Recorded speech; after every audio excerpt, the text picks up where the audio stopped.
नमस्कार छात्राओं, सुप्रभात। सेठ मुरलीधर मानसिंह का राजकीय कन्या महाविद्यालय भीलवाड़ा में मेरे अपने व्यक्तिगत यूट्यूब चैनल पर आप सभी छात्राओं का स्वागत करती हूँ, अभिनंदन करती हूँ। मैं डॉक्टर सीमा गौड़, पोषण विशेषज्ञ, आज आपसे मानव मलमूत्र के निस्तारण के विषय पर परिचर्चा करूँगी। पिछले अध्ययन सत्र में हमने मानव मलमूत्र के निस्तारण की विभिन्न विधियों का अध्ययन किया था।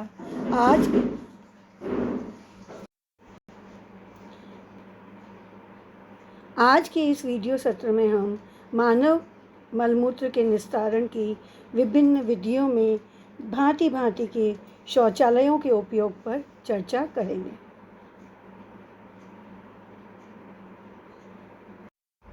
हमारे समाज में अधिकांश गांवों में तथा कुछ शहरों में कई लोगों के द्वारा आज भी खुले में शौच जाने की प्रथा जारी है तथा लोग खुले में शौच जाने को ना तो गलत मानते हैं एवं न ही हानिकारक। अभी भी भारत की 50% से अधिक आबादी ये नहीं जानती कि खुले में शौच जाने से उनके स्वास्थ्य पर कितना विपरीत प्रभाव पड़ता है और कई तरह की बीमारियां भी पनपती हैं।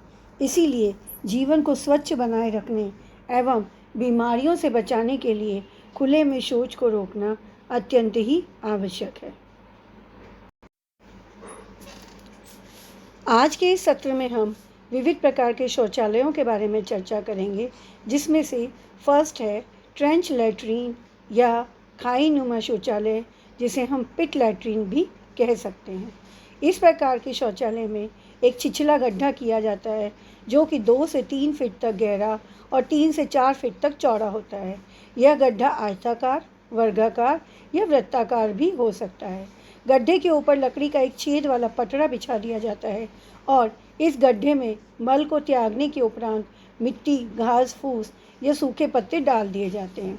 हर 5 से 6 महीने के उपरांत ट्रेंच लैट्रीन भर जाने के कारण इसका स्थान बदलना पड़ता है। खुले में शौच करने से बेहतर है पिट लैट्रीन या ट्रेंच लैट्रीन का प्रयोग करना, पर इसकी अपनी बहुत सी सीमाएं हैं। पहली, हर 6 महीने पर शौचालय का स्थान बदलना संभव नहीं है, विशेष रूप से जहां स्थान उपलब्ध ही नहीं हो। जिन स्थानों में भूमिगत जल का स्तर ऊंचा होता है वहां शौचालय के ढह जाने का भय बना रहता है और संक्रमण का खतरा रहता है। इन गड्ढों में मक्खी मच्छर के पनपने से रोकना संभव नहीं है। पथरीली ज़मीन में ऐसे गड्ढे खोदने में काफ़ी खर्च भी आता है। ये देखिए, ये एक चित्र है खाई नुमा शौचालय का, जिसमें ये एक वृत्ताकार गड्ढा बनाया गया है, पिट बनाया गया है, जिसके ऊपर एक लकड़ी का पट्टा बनाकर उसमें छेद किया गया है और यह व्यक्ति बैठकर शौच कर रहा है।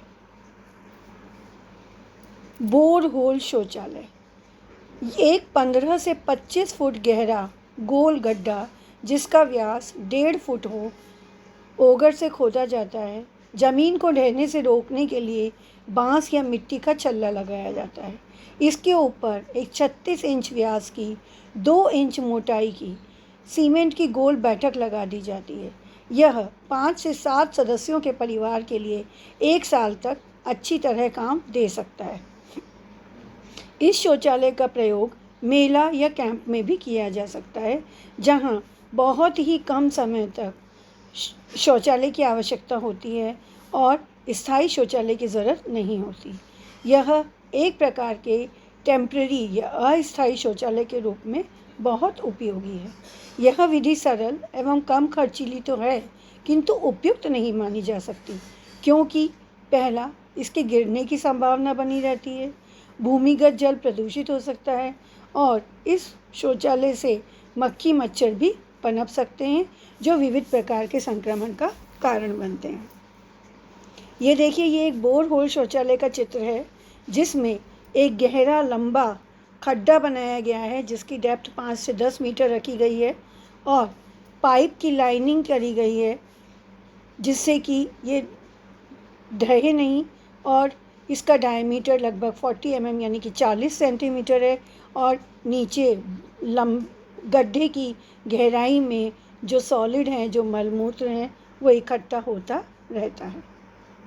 सब होल के ऊपर ये कवर स्लैब यानी कि पट्टा रखा गया है, सीमेंट की सीट बनाई गई है और जिसमें कि गोल छेद है।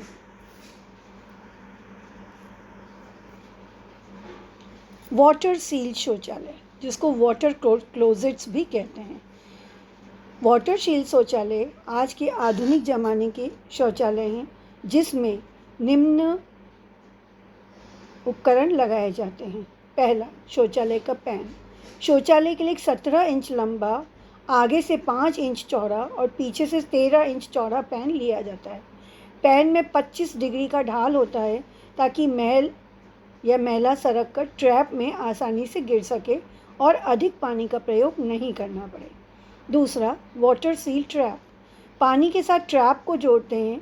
ट्रैप में 3/4 इंच पानी भरा रहता है। ट्रैप में जितना अधिक सील हो उतना ही अधिक पानी फ्लश करने के लिए डालना पड़ता है। वाटर सील ट्रैप बदबू फैलने और मक्खियों को पनपने से रोकता है। नाली। ट्रैप को गड्ढे से जोड़ने के लिए ईंट की नाली बनाई जाती है जिसे गोलाई में सीमेंट से प्लास्टर कर दिया जाता है। यह वाई आकार की नाली 2 गड्ढों में जाकर खुलती है। चौथे नंबर पे है गड्ढा। इस शौचालय में 2 गड्ढे होते हैं और प्रत्येक गड्ढे का व्यास 1 मीटर और गहराई 1 मीटर होनी चाहिए मिनिमम। गोल गड्ढे को चौरस या लंबे चौरस गोल गड्ढे के मुकाबले चौरस या लंबे चौरस गड्ढे गोल गड्ढे चौरस या लंबे चौरस गड्ढों से अधिक टिकाऊ होते हैं, उपयोगी होते हैं। दोनों गड्ढों के बीच में कम से कम 1 मीटर की दूरी रखी जाती है। यदि स्थान के अभाव में संभव नहीं हो तो दोनों गड्ढों के बीच अछेदनीय अवरोध भी बना दिया जा सकता है। ये देखिए कि वाटर सील शौचालय के कुछ चित्र हैं। पहला चित्र जो है ये डायग्रामेटिक प्रेजेंटेशन दिया गया है सीट का। दूसरे नंबर पे जो बी है वो ट्रैप बनाया गया है। यू या एस आकार का ट्रैप होता है। ये देखिए ऊपर का जो ये हिस्सा है इसमें पानी भरा रहता है और इस नली से पानी आगे जाता है। तीसरा सी चित्र जो है वो पैन का है और चौथा इसको ऊपर से दिखाया गया है कि किस प्रकार पैन से ट्रैप को जोड़ा जाता है।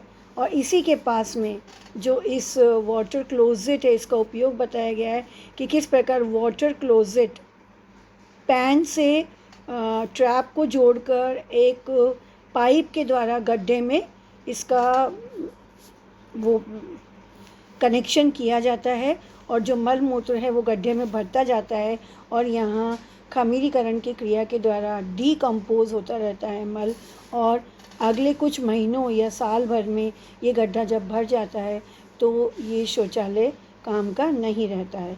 ये पिट लैट्रीन या खाई नुमा लैट्रीन का ही एक सुधरा हुआ रूप है जिसमें वाटर सील शौचालय का प्रयोग किया गया है। वाटर सील शौचालय का प्रयोग। शौचालय के बाहर हमेशा पानी का भरा घड़ा रखना चाहिए जिसे शौच के लिए एवं शौचालय साफ करने के लिए प्रयोग करना पड़ता है। इस प्रकार का उपयोग उन स्थानों पर किया जाता है जहां घरों में या शौचालयों में पाइपलाइन की फिटिंग के द्वारा पानी की व्यवस्था नहीं होती और पानी फ्लश करने के लिए हमें ऊपर से डालना पड़ता है। बाकी आधुनिक वाटर सील शौचालयों में फ्लश सिस्टम होता है जिसको दबाने से बहुत सारा पानी एक साथ पैन के थ्रू ट्रैप में जाता है और मल और गंदगी जो है वो आगे निकल जाती है। मल त्यागने से पूर्व पैन को थोड़ा सा पानी डालकर गीला कर देना चाहिए।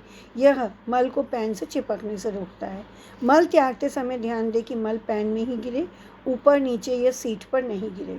मल त्यागने के उपरांत 2 लीटर पानी कम से मल को बहा दें। शौच के बाद अपने हाथ साबुन और पानी से धोएं। दिन में पैन को एक बार ब्रश या झाड़ू से साफ करना चाहिए और बेहतर होगा यदि साबुन के पाउडर का उपयोग भी कर लें। शौचालय में कचरा या पत्थर नहीं डालें जिससे नाली बंद हो जाती है। विविध प्रकार के कपड़े, वस्त्र, कागज़ इत्यादि गंदगी भी नहीं डालनी चाहिए। एक वक्त पर एक ही गड्ढे का प्रयोग करें। जब एक गड्ढा भर जाए तो पाइप के बहाव को दूसरे गड्ढे की ओर जोड़ दें और भरे हुए गड्ढे को 1.5 से 2 वर्ष के बाद खुलवाकर साफ कर देना चाहिए। इस प्रकार के शौचालय गाँव और कच्ची बस्तियों में उपयोग किए जाते हैं, जहाँ कच्चे गड्ढे बनाकर उनमें ईंट की और लाइनिंग करके गड्ढों को उपयोग किया जाता है। और ये एक प्रकार से सेप्टिक टैंक के उपयोग में आते हैं, टेम्पररी सेप्टिक टैंक के रूप में, जिन्हें 1.5 से 2 वर्ष के पश्चात साफ करना पड़ता है। सेप्टिक टैंक शौचालय। अधिकांश शहरों में जहां भूमिगत गटर नहीं होते, वहां शौचालयों, अस्पतालों, स्कूलों, रसोईघरों आदि का मैला पानी सेप्टिक टैंक में शुद्ध किया जाता है। 15% शहरी आबादी को ही यह सुविधा प्राप्त है। सेप्टिक टैंक बड़े पैमाने पर बनाए जाते हैं। इसके लिए पानी अधिक मात्रा में लेना चाहिए। प्रत्येक व्यक्ति पर 20 से 25 गैलन पानी प्रतिदिन प्रयोग किया जाता है। इसमें प्रथम चरण में मैला पानी का रासायनिक एवं एनएरोबिक यानी कि अवायविक प्रक्रिया के द्वारा शुद्धिकरण होता है, और दूसरे चरण में सेप्टिक टैंक के बाहर ऑक्सीकरण की प्रक्रिया होती है। उपरोक्त दोनों प्रक्रियाएं मिलकर मैला पानी के शुद्धिकरण में मदद करते हैं। मल निस्तारण के इस तरीके की भी कुछ सीमाएं हैं। यह काफ़ी खर्चीला तरीका है। इसके लिए अधिक स्थान की आवश्यकता पड़ती है। समय समय पर इसकी सफाई करवानी पड़ती है, जिसके लिए सफाई कर्मचारी को बुलाना होता है। गैस पाइप से अक्सर दुर्गंध आती है और इसमें अधिक पानी की आवश्यकता भी होती है। ये देखिए, ये एक सेप्टिक टैंक शौचालय का चित्र है, जिसमें शौचालय में सीट लगाई गई है और सीट में वाटर सीट क्लोजेट के साथ ट्रैप का उपयोग करते हुए पाइप के द्वारा जो पाइप है वो सेप्टिक टैंक में पहुंचाया जाता है। ये टैंक बहुत बड़ा होता है, जिसमें डाइजेस्टर के रूप में जो मैला है, गंदगी है, उसका अवायविक ऑक्सीकरण होता रहता है, और ऊपर से गंदा पानी आगे सोक पिट में या ड्रेनेज टैंक में बाहर नालियों में निकल जाता है। नालियों के द्वारा पानी बाहर निकाल जाता है, ऊपर से गंदा पानी बाहर निकल जाता है और मल नीचे बैठकर डीकम्पोज होता रहता है। इसी सेप्टिक टैंक से आप ये देखिए, पाइप के द्वारा चिमनी बाहर निकाली जाती है, जिसको वेंट पाइप और फ्लाई स्क्रीन लिखा हुआ है, जो कि इस गंदगी के डीकम्पोजिशन पर, सड़ने पर निकलने वाली दुर्गंध या गैस को बाहर निकालने का काम करता है। इस प्रकार के शौचालयों का प्रयोग उन शहरों और गांवों में किया जाता है जहां पर सीवर लाइन्स या सीवरेज लाइन्स या गटर की उपलब्धता नहीं होती है। किंतु पिट लैट्रिन और बोर होल शौचालय के मुकाबले ये अधिक सुरक्षित शौचालय हैं। गोबर का उत्तम उपयोग। पारंपरिक रूप से हमारे देश में गोबर को उपले आदि बनाकर जलाने के काम में लिया जाता था।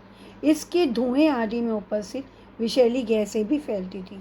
साथ ही उन कार्बनिक पदार्थों की हानि भी होती थी, जिनका प्रयोग अत्यधिक उपयोगी पदार्थों के रूप में किया जा सकता है। कुछ स्थानों पर इसका उपयोग खाद बनाने के लिए भी किया जाता रहा है। गोबर का सबसे अच्छा उपयोग है इसका बायोगैस संयंत्र में डालकर बायोगैस प्राप्त करना। इस प्रकार एक शक्तिशाली ईंधन, प्रकाश के लिए ऊर्जा का साधन प्राप्त हो जाता है। साथ ही शेष बचा हुआ डीकम्पोज्ड पदार्थ खाद के रूप में अत्यंत ही उपयोगी सिद्ध होता है।